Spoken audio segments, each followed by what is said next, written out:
వాళ్ళ బ్రదర్ మన రిలేషన్ ఉదయనందన్ రెడ్డి అనే వ్యక్తి వారు ప్రెస్ మీట్లో బయటకు వచ్చి వీడియో రిలీజ్ చేశారు విత్ ప్రూఫ్స్. ఆఖరికి సిపి గారి దగ్గర నుంచి వాళ్ళ ట్రావెల్ టికెట్స్, బోర్డింగ్ పాస్, లైట్నరీ కూడా ప్రొడ్యూస్ చేశారు. ఇంకా సిపి ఆ రోజు ఫైరింగ్ దాంట్లో ఉన్నాడని, వాళ్ళ వైఫ్ వాళ్ళ ఫ్రెండ్స్ దాంట్లో ఉన్నారని చెప్పింది. అదంతా కొట్టుడు పోయిందా? ప్రూఫ్లు అతను నేను లేనని చెప్పి లీవ్ లెటర్ చూపిస్తే ఇది తప్పు అని చెప్పింది. మరి బోర్డింగ్ పాస్ చూపెట్టి ఐటనరీ చూపెట్టింది, అది పోయింది. మళ్ళా అసెంబ్లీలో ఒక సీనియర్ దళిత నాయకుడి పైన అసభ్యంగా ప్రవర్తన, చేష్టలు, సైగళ్ళు అవన్నీ చేస్తే మళ్ళీ అదో వ్యతిరేకత స్టార్ట్ అయింది. పబ్లిక్ లోపల సంఘాలు అవన్నీ స్టార్ట్ అయింది. దీన్ని ఎట్లా బయటికి రావాలి? కరెక్ట్ నాకు దొరికింది. మరి ఏమైందండి 2 ఏళ్ళు ఏమైందండి?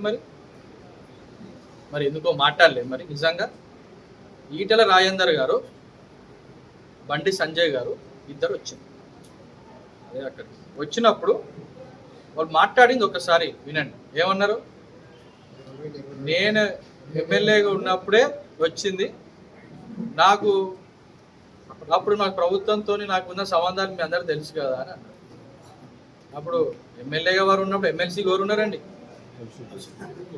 ఒకటి. బండి సంజయ్ అక్కడికి వచ్చినప్పుడు ఏమన్నారు? పాత ప్రభుత్వంలోనే వచ్చింది, వీళ్ళు ఇప్పుడు కొనసాగిస్తున్నారు అని అన్నారు. అంటే దీనికి మూల కారణం ఎక్కడ? వాళ్ళ పాత ప్రభుత్వం ఇతనికి తెలుసు అన్ని. 1.5 year 2023లో సరే కాంగ్రెస్ ప్రభుత్వం December 9th ఫామ్ అయినప్పటి నుంచి ఇక్కడ ఉన్న మున్సిపాలిటీ పాలక వర్గం కావచ్చు ఎప్పటి వరకు ఉండే 25 February 20 అంటే దాదాపు మీకు 1 year 3 months దాదాపు ఉండే 1 year 3 months. మరి అప్పుడు ఎవ్వరు తీర్మానాలు కావచ్చు, మరి ఎవ్వరు ఎందుకు చేయలేదు? మరి అప్పుడు టీఆర్ఎస్ పార్టీ వాళ్ళు చైర్మన్లే ఉన్నారు కదా, మరి ఎవరు ఎందుకో కనీసం కూడా మాట్లాడలే? కౌశిక్ రెడ్డి అప్పుడు ఎమ్మెల్యేనే కదా. 23 తర్వాత కౌన్సిల్ చైర్మన్ కానీ మెజారిటీ ఆఫ్ ద కౌన్సిలర్స్ ఎవరున్నారు? టీఆర్ఎస్ఏ కదా. మరి ఎందుకో వాళ్ళు అప్పుడు దీనిపైన గలం ఎత్తలే? మరి ఎందుకో అప్పుడు వాళ్ళు ఒక తీర్మానాలు తీయలే?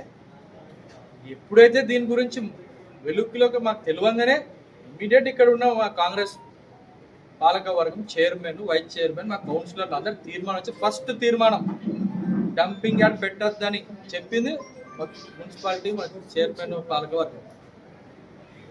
ఎవరు చిత్తశుద్ధి ఉంది? ఒక అంశాన్ని పట్టుకొని రాజకీయం చేయొద్దని కూడా రాజకీయం చేస్తున్నాడు. చాలా దీన్ని ప్రజలు గమనిస్తున్నారు. దీన్ని ఏమన్నా ఇక్కడ రాకుండా ఖచ్చితంగా అది రాదు, కానీ దానిపైన ప్రయత్నం ప్లస్ దాని వేరే చోటికి మార్పిడి ప్రయత్నాలు కాంగ్రెస్ పార్టీ ఇన్ఛార్జ్గా మేము, మా కాంగ్రెస్ పార్టీ నాయకులం మేమే దీన్ని చేస్తాము.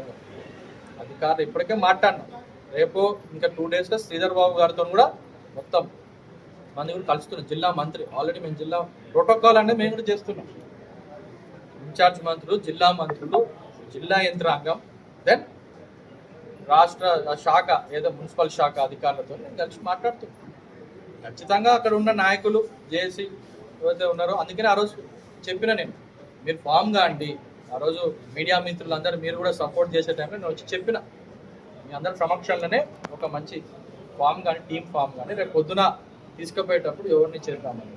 సో వాళ్ళను ప్లస్ ఆల్ పార్టీ రేపు మేము తీసుకుపోయే దాంట్లో అందరినీ మేము స్వాగతిస్తాం. తీసుకుపోయి దాన్ని ఏం జరుగుతుంది ట్రాన్స్పరెంట్. తిమ్మల నాగేశ్వరరావు గారు కూడా అందరిని తీసుకుపోయినప్పుడు వేరే పార్టీలు కూడా ఉన్నారు దాంట్లో, వారు ఏం మాట్లాడిందో తెలుసు. రేపు శ్రీధర్ బాబు గారి దగ్గరకు పొన్నం గారి దగ్గర తీసుకుపోయినప్పుడు అందరు ఇచ్చిండ్రు. రేపు శ్రీధర్ బాబు దగ్గర తీసుకుపోయినప్పుడు అందరూ తీసుకుపోతాం.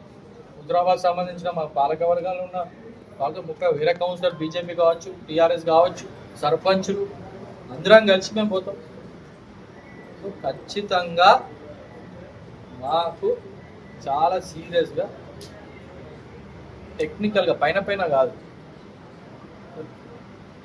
ఎంత టన్స్ చెత్త ఇక్కడ నుంచి వస్తుంది, దానివల్ల ప్రభావం ఎట్లుంటుంది, పొల్యూషన్ కంట్రోల్ బోర్డు కావచ్చు, సో ఇట్లాంటి అనుమతులు ఏంటంటే డీటెయిల్గా మనం తెలుసుకోవాలి. ఫస్ట్ అసలు ఏం జరుగుతుంది ఏందనేది సబ్జెక్టు తెలియకముందని మనం ఏదంటే అది మాట్లాడలేదు.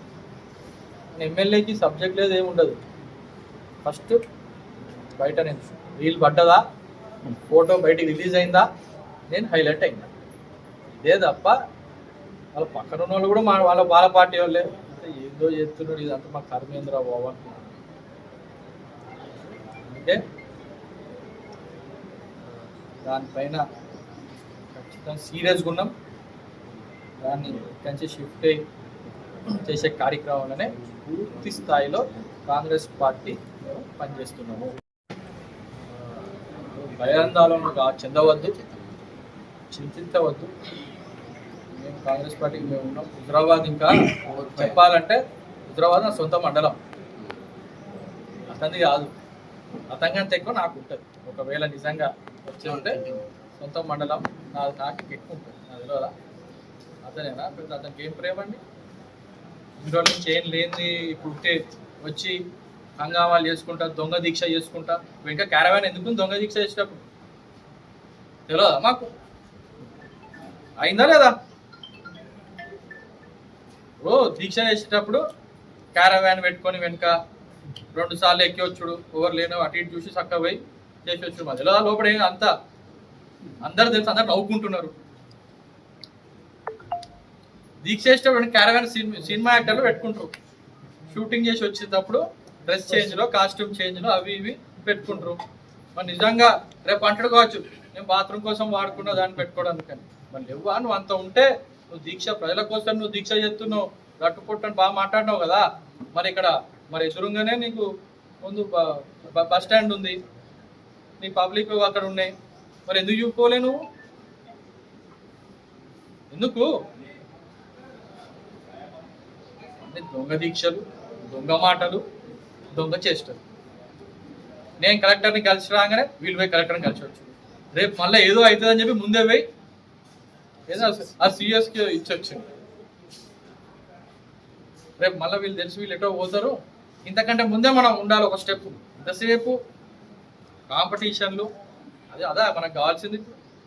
ప్రజలకి ఇబ్బంది, దాన్ని మనం ఏం చేయాలనే ఆలోచనలో మనం ఉంటే చేసేది. సో దీనిపైన ఖచ్చితంగా మాట్లాడుతున్నాం, ఆల్రెడీ చర్చించినాం.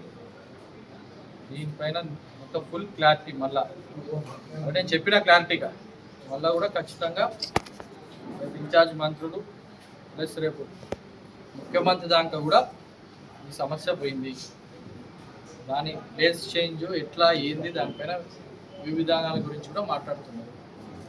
ఆ రకంగానే మనం దీనిపైన కూడా చాలా సీరియస్గా టేకప్ చేసి రాకుండా చేసే ప్రయత్నమే మేము చేస్తున్నామని తెలియజేస్తున్నాం.